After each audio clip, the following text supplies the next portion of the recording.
Generally, we like to think that our speech changes a lot over time as we grow up, and old people just love to point out that young people are linguistically lazy and don't know how to write or speak properly. My particular favourite of these golden oldies being John Humphreys, who said that text speak is doing to our language what Genghis Khan did to villages. It's pillaging our punctuation, raping our grammar. I mean, yikes, John, maybe calm down just a little bit. It's not going to kill you to use a logogram. To be fair, it's not just older people that think there's such a gap in youth adult language. Gary Ives asked 63 West Yorkshire secondary school kids if they believed language use changed with age, and the full 100% of them said yes. He furthermore concluded that the gap was growing even bigger because teen talk is seeping into younger and younger people because we're now on the level of giving our 7-year-olds an iPhone. To be fair, it suggested that use of textisms like the aforementioned logograms isn't necessarily a bad thing. Plester, Wood and Joshi did a study in 2010 on 88 10 to 12-year-olds and found that frequency of use of textisms was positively correlated with quality of phonological awareness. Giving your kids an iPhone to text their friends on might not be such a bad idea, especially when that big scandal in 2005 about a kid handing in an essay written entirely in text speak is pretty much definitely a hoax, seeing as all those quality newspapers like the Daily Mail quoted the same sections, yet no copy of the full essay was ever found or published. Definitely sounds fake, but I digress. Eckert didn't go for such a simple explanation of media influence, instead arguing that age impacts language use on 3 different levels. First, we have chronological age. This refers to our age in years, how long we've been on this physical plane. Next is our developmental age. For example, Joe has learning difficulties. Joe is the same chronological age as Nick, but his biological age is lower, and thus his language use is that of a younger person with less developed linguistic skills. Last, we have social age. This refers to the experiences you've had. Lucy and Petra are the same chronological age, however Lucy is married but Petra is not. Lucy lived in Scotland for 3 years with work, whereas Petra has never left London. They've experienced different life events, and so their language is different. It's for this reason that Bigham said change in language mostly happens post-18, in what he calls emerging adulthood. But wait, you say, 18 is a chronological age, and you're not wrong, but if you think about it, post-18 is when the most influential experiences happen, including marriage, travel, loss of family. Of course, these can all happen pre-18, but it's just not so common. Another reason Petra and Lucy's language might be different is the classes they were raised in. Whilst Lucy lives in Whitegate, Petra lived near the Thames estuary. Berland, 1997, found one particular feature of language influenced by class in young people is social word use. Whilst in it was found to be most common in working class teens, yeah was more common in middle class teens.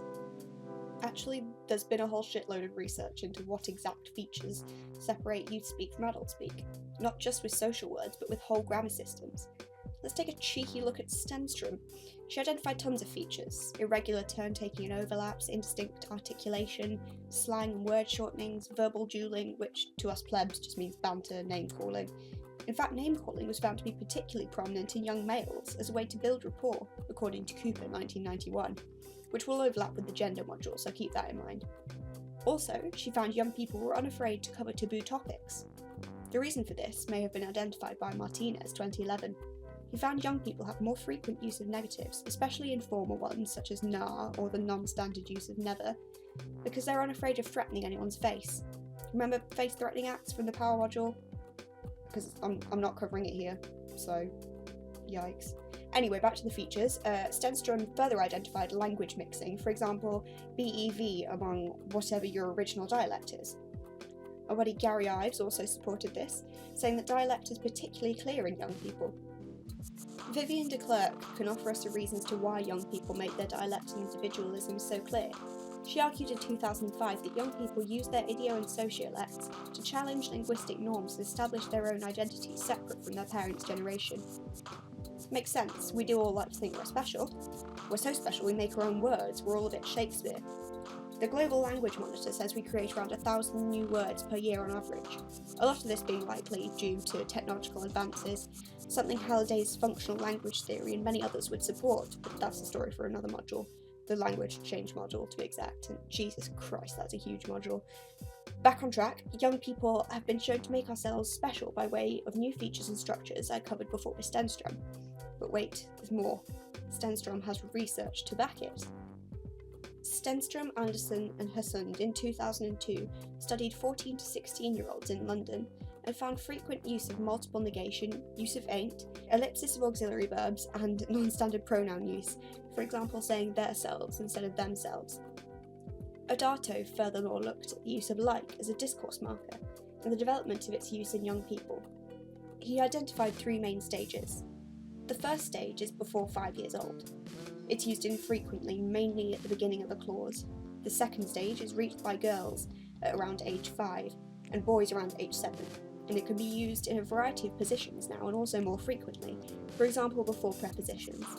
Lastly, at past 7 years, like can be used pretty much anywhere, and once again, girls reach this point before boys.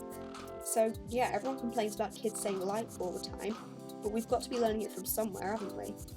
If we're using non-functional language features like this before the age of 5, we must be picking it up from somewhere, that somewhere being an adult or MKO.